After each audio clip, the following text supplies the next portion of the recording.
Pag tinola ba ang hanap nyo, eto na, dito sa Pasir Ris, Singapore. Pang tinola yan, oh. Sinong may tanim na papaya? Diba, oh, may manok. Dito sa ano, Pasir Ris. Eto mga to, wild to. Ang manok. Diba? Meron pa, oh, dae. Yan.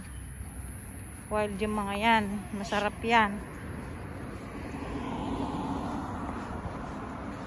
Ayun pa isa. Diba? Kain nila.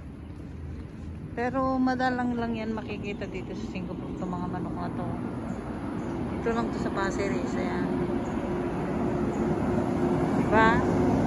Ang sarap ng manok na native. Namiss ko tuloy yung native na manok. Nakakainis. Mainosente kapag makakita ka ng maray-rayang manok. Kasi nga wala talaga nakikita manok sa Singapore. Dito lang.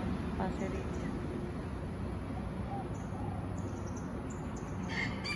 Ano yan mga yan?